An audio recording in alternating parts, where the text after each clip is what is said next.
Le Sahel, longtemps laissé dans l'ombre des géopolitiques mondiales, est devenu un acteur majeur de sa propre sécurité. Ce matin-là, l'Afrique, emmenée par des leaders comme Ibrahim Traoré, a choisi de ne plus attendre la protection extérieure. Les drapeaux étrangers ont été remplacés par ceux de l'autonomie. Pour la première fois, les nations africaines du Sahel ont affirmé leur souveraineté, non pas par des mots, mais par des actions décisives. Ibrahim Traoré et ses alliés ont choisi de défendre leurs terres, une décision lourde de sens dans ce contexte historique. Les récentes décisions prises par Ibrahim Traoré et ses alliés au Sahel marquent un tournant dans l'histoire de l'Afrique. Après des décennies d'interventions extérieures, de promesses non tenues et de dépendance à l'aide internationale, la région a décidé de prendre en main son propre destin. Ce choix est risqué, mais fondamental. Les leaders du Sahel ne se contentent plus de survivre. Ils exigent leur place sur la scène mondiale, armés de leurs propres forces. L'Afrique, dans son ensemble, doit maintenant se demander: si le Sahel peut se défendre seul, pourquoi les autres régions du continent ne suivraient-elles pas cet exemple ? Ce mouvement pourrait bien être le début d'une nouvelle ère, où l'Afrique ne serait plus simplement un terrain de lutte pour les puissances étrangères, mais un acteur central dans la gestion de sa sécurité et de son avenir. Le chemin est semé d'embûches, mais l'enjeu est clair: la souveraineté africaine. La décision historique de l'Alliance des États du Sahel, menée par Ibrahim Traoré, a marqué un moment décisif dans l'histoire contemporaine de l'Afrique. Ce n'était pas simplement une réaction à des années d'instabilité, mais une réaffirmation de la souveraineté du continent. Alors que les puissances étrangères ont pendant longtemps imposé leurs solutions de sécurité, l'Afrique a choisi de se défendre elle-même. Ce choix s'est matérialisé par la formation de forces armées unifiées, entièrement composées de soldats africains, prêts à défendre leurs frontières sans l'aide de puissances extérieures. Ibrahim Traoré et ses alliés ont compris qu'après des années de dépendance à l'intervention militaire étrangère, il était temps de montrer que l'Afrique pouvait être responsable de sa propre sécurité. Derrière cette décision se cache un sentiment profond de frustration. Le Sahel, jadis perçu comme une zone de chaos, est devenu un terrain fertile pour des mouvements de souveraineté régionale. De Bamako à Ouagadougou, des voix se sont élevées pour dénoncer l'ingérence étrangère, et plus particulièrement celle de la France, ancienne puissance coloniale. Les interventions militaires, souvent inefficaces, ont semé la méfiance parmi la population locale. Les promesses de stabilisation ont été démenties par des années de violences persistantes, de villages détruits et de pertes humaines. Les soldats français, après des années de présence, se sont retirés, laissant derrière eux un vide et un sentiment d'abandon. Mais ce vide n'a pas été laissé sans réponse. Les pays du Sahel, emmenés par Ibrahim Traoré, ont décidé de prendre leur destin en main. L'Alliance des États du Sahel a signé un pacte de défense commune, une force militaire africaine, pour protéger le territoire sans dépendre de l'extérieur. Ce geste symbolise plus qu'une simple initiative militaire. Il incarne un retour à l'autodétermination, où la dignité et l'indépendance ne sont plus négociables. Le message est clair: l'Afrique ne mendiera plus sa sécurité. Elle l'assurera elle-même. Ce tournant, bien que risqué, montre la maturité d'une région fatiguée des promesses non tenues et prête à se défendre pour ses peuples. Dans l'histoire de l'Alliance des États du Sahel, Ibrahim Traoré s'impose comme une figure clé. Son ascension au pouvoir, marquée par des événements turbulents, symbolise la volonté de rupture avec un passé colonial et d'intervention extérieure infructueuse. En tant que leader de la transition, Ibrahim Traoré incarne l'espoir d'un nouveau départ pour une région secouée par l'instabilité. Son objectif est clair: l'autonomie.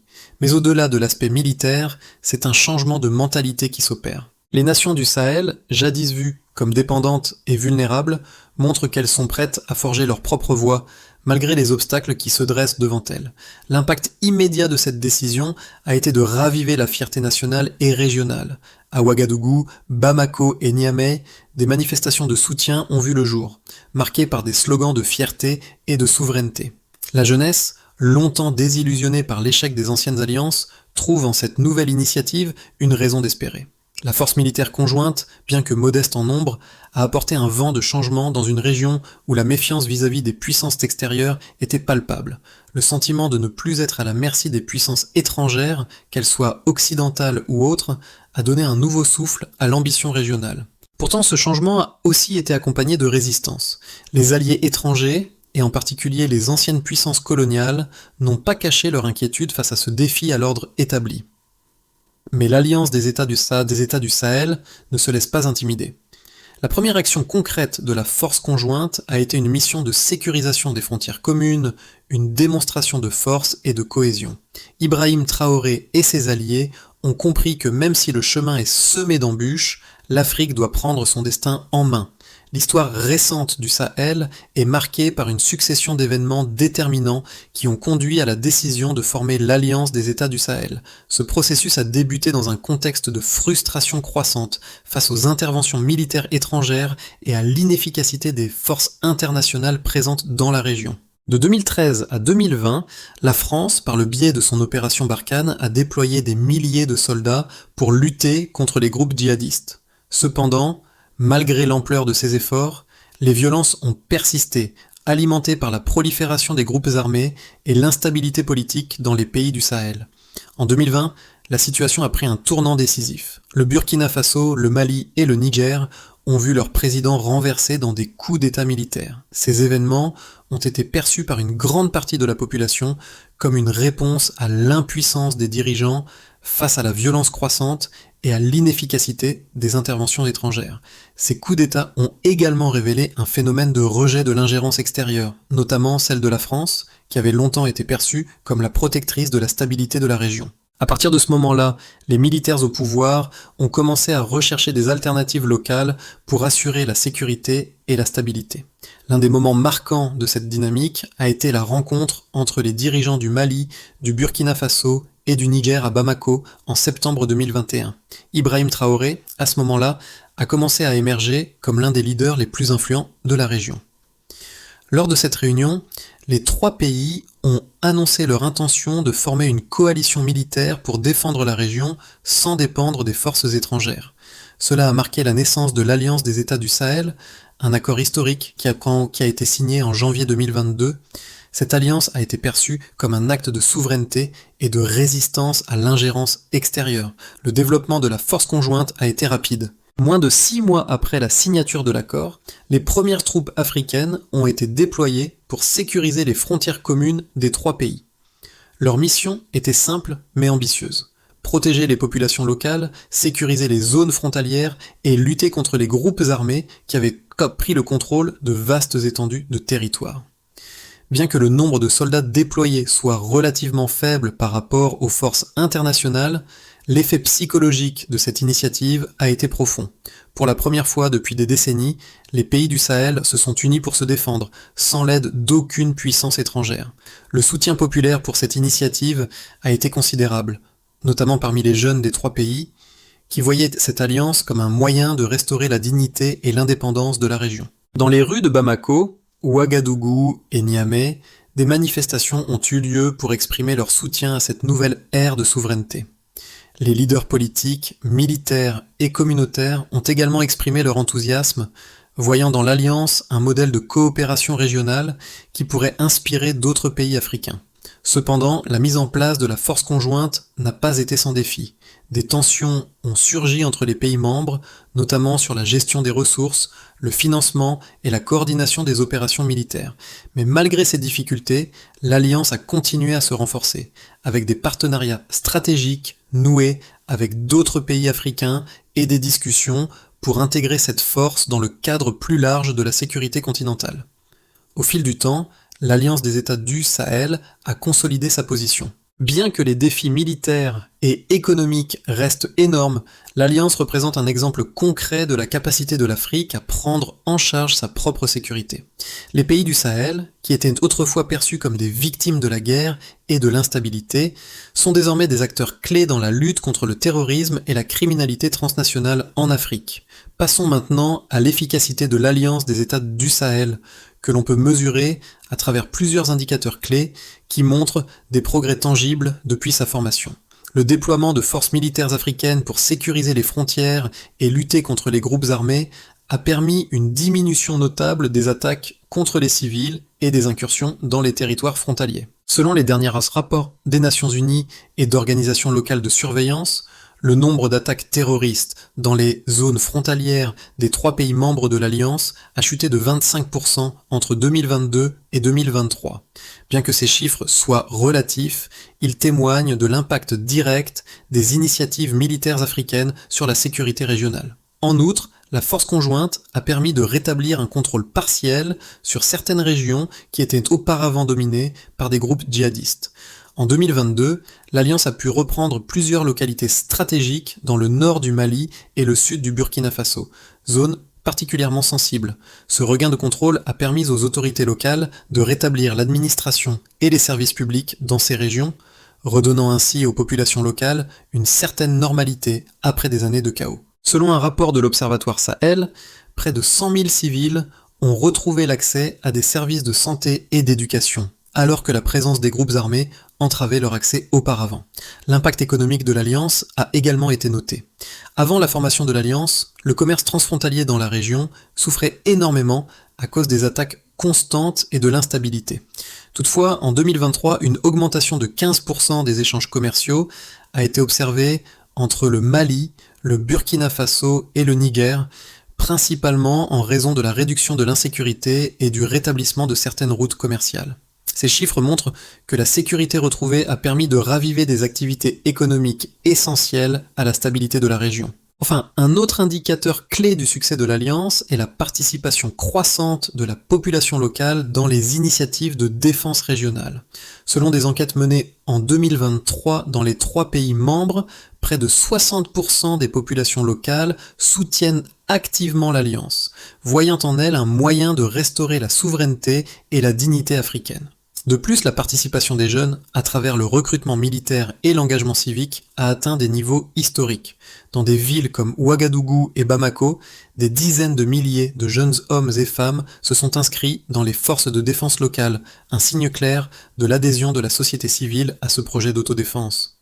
Les données sur les déplacements forcés montrent également un recul significatif des flux migratoires à cause de la violence. En 2023, moins de 40 000 personnes ont fui les zones de conflit du Sahel, contre plus de 120 000 en 2021, selon le Haut Commissariat des Nations Unies pour les réfugiés. Cette réduction des déplacements est un autre indicateur de l'amélioration des conditions sécuritaires dans la région. Si ces résultats restent encore partiels et nécessitent des efforts continus, ils illustrent clairement les premiers succès de l'Alliance et de la prise en main du Sahel par ses propres acteurs. L'Alliance des États du Sahel, bien qu'elle ait suscité un soutien populaire considérable, n'est pas sans ses détracteurs. L'un des arguments les plus fréquemment avancés contre cette initiative est la question de l'efficacité à long terme. Bien que les forces africaines aient réussi à reprendre plusieurs régions et à réduire les attaques terroristes, certains observateurs soulignent que cette victoire militaire pourrait être éphémère si les causes profondes de l'instabilité ne sont pas abordées. En effet, des problèmes tels que la pauvreté endémique, le manque d'infrastructures et les tensions internes entre les États du Sahel risquent de miner les efforts de défense à long terme.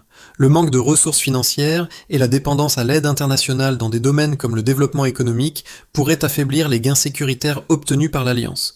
De plus, la question du financement de la force conjointe reste une source d'inquiétude. Certains analystes estimant que sans un soutien continu de partenaires extérieurs, la durabilité de l'Alliance pourrait être compromise. En revanche, l'argument en faveur de la souveraineté africaine reste central. Les partisans de l'Alliance soulignent que la sécurité du Sahel ne doit plus être une question externe. L'Afrique a un droit inaliénable de défendre ses frontières et de déterminer son avenir sans la tutelle de puissances extérieures. L'absence de l'intervention des forces étrangères permet non seulement de maintenir l'intégrité des États africains, mais aussi de rétablir la confiance parmi les populations locales. En effet, l'unité militaire entre le Mali, le Burkina Faso et le Niger a renforcé un sentiment de solidarité entre les peuples, au-delà des divergences historiques et politiques. Ce facteur d'unité est crucial dans une région où la fragmentation ethnique et politique a souvent alimenté les conflits. Un autre argument en faveur de l'Alliance est la solidarité régionale. L'expérience du Sahel montre qu'une défense commune est bien plus efficace que des interventions isolées. Le succès de la force conjointe pourrait servir de modèle à d'autres régions du continent, notamment l'Afrique de l'Ouest et l'Afrique centrale, qui font face à des défis similaires. Le principe de solidarité militaire, basé sur des intérêts communs, est une base solide pour la sécurité à long terme de l'Afrique. Si le Sahel réussit à se défendre de manière autonome, d'autres régions pourraient suivre ce modèle et ainsi réduire leur dépendance aux puissances étrangères. Il s'agit d'un processus de maturation stratégique et de réaffirmation de la souveraineté collective. Ainsi, l'Alliance du Sahel, même si elle doit surmonter des défis considérables, pourrait bien marquer un tournant dans l'histoire de l'Afrique en posant les bases d'une autonomie stratégique et d'une sécurité durable portée par ses propres acteurs. L'Alliance des États du Sahel a montré que l'autonomie ne se construit pas du jour au lendemain, mais à travers une série de gestes symboliques et concrets. Une étape clé dans cette transformation a été l'impact psychologique que la formation de cette force conjointe a eu sur les populations locales. La montée en puissance de cette alliance a redonné espoir à des millions de personnes qui pendant des années avaient été témoins de l'impuissance des forces étrangères à protéger leurs terres. Un tournant majeur a été la reprise du contrôle sur certaines zones stratégiques, comme les régions frontalières du Mali et du Burkina Faso. Pour la première fois, les populations locales ont vu leurs soldats défendre leurs terres, porteurs de leur propre drapeau. Cette action militaire a également permis de renforcer les liens entre les pays du Sahel. Des jeunes soldats maliens, burkinabés et nigériens ont combattu côte à côte, ce qui a permis de tisser des liens solides entre ces nations. Ce n'était pas simplement une opération militaire, mais un message de solidarité régionale et de résilience. Cette première victoire sur le terrain a montré que malgré les défis à venir, le Sahel pouvait désormais compter sur ses propres forces pour défendre sa souveraineté et sa stabilité. L'Alliance des États du Sahel a eu des répercussions profondes non seulement sur la sécurité régionale, mais aussi sur la dynamique politique et sociale de l'Afrique. Pour les pays du Sahel, cette initiative représente bien plus qu'une simple réponse à la menace terroriste. Elle a permis de redéfinir la manière dont la sécurité est perçue et gérée. Une des premières conséquences visibles a été la réduction des attaques terroristes et des incursions des groupes armés dans les régions frontalières. Selon les données du Centre régional de sécurité du Sahel, les attaques terroristes ont diminué de 30% entre 2022 et 2023 dans les zones sécurisées par les forces de l'Alliance. Cela a permis aux populations locales de retrouver un semblant de normalité, avec la réouverture de marchés, d'écoles et de centres de santé dans plusieurs localités. Le sentiment de sécurité retrouvé a également eu des répercussions sur l'économie régionale. Le commerce transfrontalier, qui avait souffert de la présence des groupes armés, a connu une reprise. En 2023, les échanges commerciaux entre les pays du Sahel ont augmenté de 18% par rapport à l'année précédente, grâce à la sécurisation des routes et des marchés. Ce redémarrage économique a permis aux populations de retrouver des sources de revenus et a contribué à un regain de confiance dans les capacités des gouvernements locaux à garantir la sécurité et à répondre aux besoins fondamentaux de leurs citoyens. Sur le plan social, l'impact a également été significatif. Les jeunes, en particulier, ont joué un rôle clé dans l'effort militaire, ce qui a renforcé le sentiment de solidarité et de responsabilité collective. Plus de 100 000 jeunes maliens, burkinabés et nigériens se sont engagés dans les forces armées locales, un signe de l'adhésion croissante de la société civile au projet de défense autonome. Cette mobilisation a créé un nouveau sentiment d'appartenance et d'unité nationale dans des pays qui, jusque-là, étaient divisés par des conflits internes et une instabilité chronique. En outre, l'Alliance du Sahel a eu des répercussions sur la scène internationale. Alors que les puissances étrangères, en particulier la France et les États-Unis, surveillaient de près le développement de cette force, une nouvelle dynamique est apparue dans les relations entre le Sahel et l'Occident. La France, qui avait longtemps considéré la région comme son précaré, a été mise devant un fait accompli. Le retrait de ses troupes et la création de cette alliance ont signalé un changement majeur dans les relations entre les anciens colonisateurs et leurs anciennes colonies. De plus, la montée en puissance de cette force africaine a suscité un intérêt accru de la part de pays comme la Russie, qui ont vu dans cette initiative une occasion de renforcer leurs relations avec les pays du Sahel. Cependant, le Sahel a tenu bon, insistant sur le fait que l'Alliance était avant tout une initiative régionale indépendante de toute ingérence extérieure. Les conséquences de cette nouvelle autonomie stratégique ne se limitent pas seulement à la sphère militaire. Le Sahel est désormais un symbole de la capacité d'un continent à prendre son destin en main. Pour les pays d'Afrique centrale et d'Afrique de l'Ouest, cette expérience pourrait bien servir de modèle. Si le Sahel réussit à maintenir sa souveraineté et à garantir sa sécurité sans l'aide des puissances extérieures, d'autres régions pourraient suivre son exemple, réaffirmant ainsi la souveraineté du continent africain dans la gestion de ses affaires internes. L'Alliance des États du Sahel, bien que jeune, a déjà amorcé un processus de transformation dans la région. Toutefois, l'avenir demeure incertain et plusieurs perspectives sont envisageables à moyen terme pour les 6 à 12 prochains mois. Et dans le scénario de base, qui se veut optimiste, l'Alliance du Sahel continue de se renforcer et de consolider sa position. L'engagement populaire reste élevé, les jeunes continuent de rejoindre les forces armées locales et les efforts pour sécuriser les frontières produisent des résultats concrets. La coopération entre le Mali, le Burkina Faso et le Niger se stabilise, avec une meilleure coordination des ressources et des opérations. La situation sécuritaire s'améliore de manière continue, ce qui permet au commerce et à l'économie régionale de croître, notamment grâce à la réouverture des routes commerciales entre les pays du Sahel. Ce scénario pourrait également voir la force conjointe du Sahel étendre ses opérations à d'autres zones instables de la région. L'adhésion croissante de l'Afrique de l'Ouest à cette initiative pourrait entraîner la création de nouvelles alliances régionales, renforçant ainsi la stabilité du continent. Dans un scénario plus optimiste, celui de l'expansion régionale, l'Alliance des États du Sahel devient un modèle pour l'ensemble du continent africain. Inspiré par le succès de la force conjointe, d'autres régions, telles que l'Afrique de l'Est ou l'Afrique centrale, pourraient commencer à envisager la création de forces militaires régionales similaires, ce qui renforcerait la capacité de l'Afrique à se défendre contre les menaces internes sans dépendre de puissances extérieures. Les efforts de développement économique et social, soutenus par la stabilité sécuritaire, attireraient de nouveaux investissements et amélioreraient les conditions de vie des populations. Ce scénario permettrait également à l'Alliance du Sahel de renforcer ses liens diplomatiques avec d'autres nations africaines, créant ainsi une coalition plus large pour promouvoir la paix et la stabilité en Afrique. Cependant, un autre scénario possible est celui où des fractures internes fragilisent l'Alliance. Les tensions entre les pays membres sur des questions de gestion des ressources, de financement et de priorités militaires pourraient éroder la cohésion de l'Alliance. Si l'un des pays venait à se retirer ou à réduire son engagement, cela pourrait affaiblir la force conjointe et entraîner une résurgence des groupes armés dans certaines régions. Ce scénario pourrait également conduire à une pression accrue de la part des puissances extérieures qui tenteraient de reprendre leur influence sur la région.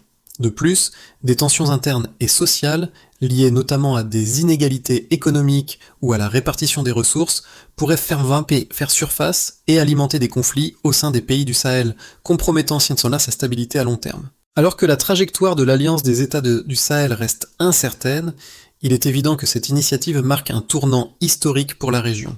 Que ce soit par la consolidation de la souveraineté régionale ou par l'émergence de nouveaux défis internes, les mois à venir seront déterminants pour l'avenir du Sahel et pour l'évolution de la politique sécuritaire en Afrique.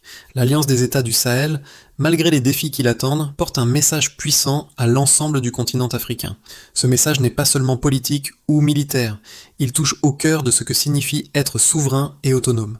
Pour les habitants du Sahel, mais aussi pour toute l'Afrique, l'Alliance représente un moment de transformation. En regardant cette initiative, les populations africaines, en particulier les jeunes générations, se voient offrir un modèle de leadership indépendant et d'autodétermination.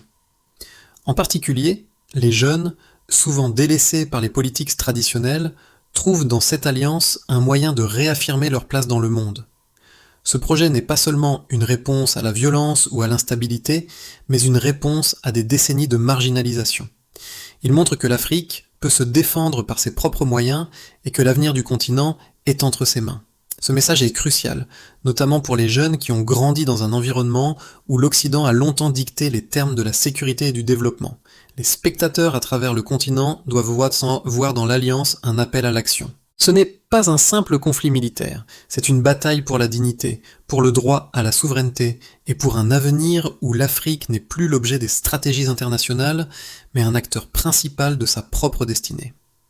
Ce n'est pas une histoire de soldats et d'armées, mais de peuples qui s'élèvent ensemble, de nations qui se regroupent pour défendre ce qui leur appartient légitimement, leur terre, leur culture et leur avenir. L'Alliance des États du Sahel, bien que solide dans ses principes de souveraineté et d'indépendance, doit maintenant passer à l'action concrète pour assurer sa pérennité. Plusieurs étapes clés sont nécessaires pour garantir que cette initiative continue de prospérer et ne soit pas freinée par les défis internes ou externes. La première étape consiste à renforcer l'unité au sein de l'Alliance. Cela inclut l'harmonisation des objectifs stratégiques entre les pays membres et la mise en place de mécanismes de coordination efficaces. Des réunions régulières entre les leaders politiques et militaires devraient être organisées pour résoudre les divergences sur les ressources, la planification des opérations et la gestion des finances. Un cadre de coopération plus transparent et inclusif pourrait prévenir des tensions internes et favoriser une meilleure allocation des ressources. L'Alliance doit également soutenir les initiatives locales qui favorisent la résilience des communautés face aux menaces extérieures. Cela inclut le renforcement des capacités des autorités locales et des forces de sécurité, la promotion de l'inclusion sociale et la construction d'infrastructures de base comme les routes et les écoles pour encourager le développement économique. La coopération avec les ONG locales et les organisations de la société civile est essentielle pour garantir que les efforts de sécurité ne se limitent pas à l'aspect militaire, mais qu'ils englobent également des initiatives sociales et économiques. Enfin, pour garantir la durabilité de l'Alliance, les pays du Sahel doivent développer des partenariats stratégiques au sein de l'Union africaine et avec d'autres blocs régionaux. Une diplomatie proactive est nécessaire pour attirer l'attention sur l'importance de cette initiative et sur les bénéfices d'une Afrique unie. Cela pourrait inclure la formation d'une coalition de pays africains qui soutiennent l'autodétermination du continent en matière de sécurité. En suivant ces étapes, l'Alliance des États du Sahel pourra continuer de prospérer et à terme servir de modèle pour le reste du continent africain. L'Alliance des États du Sahel incarne plus qu'une simple initiative militaire. Elle représente le renouveau d'une Afrique qui se relève, unie, pour défendre sa dignité. Les pays du Sahel, guidés par des leaders comme Ibrahim Traoré, ont montré que l'autodétermination est possible, même face à des adversités apparemment insurmontables. Ce n'est pas un simple projet de défense, c'est un symbole de résilience, un défi lancé à ceux qui, pendant des siècles, ont dicté les termes de l'existence du continent africain. Les soldats qui défilent sous le soleil du Sahel, porteurs de leur propre drapeau, ne sont pas seulement des défenseurs de leur nation, mais des porteurs d'un espoir collectif. Ils incarnent la vision d'un continent qui ne demande plus la permission de vivre selon ses propres règles. À travers cette alliance, l'Afrique dit au monde qu'elle est prête à écrire son propre avenir. Ce tournant historique marque la fin d'une époque et le début d'une ère où la souveraineté, la paix et la dignité sont entre les mains des Africains eux-mêmes. En regardant l'avenir, il est évident que cette décision portera ses fruits, non seulement pour le Sahel, mais pour toute l'Afrique. Parce qu'au fond, il ne s'agit pas simplement de défendre des frontières, mais de défendre un rêve, celui d'une Afrique qui se tient debout, fière et libre.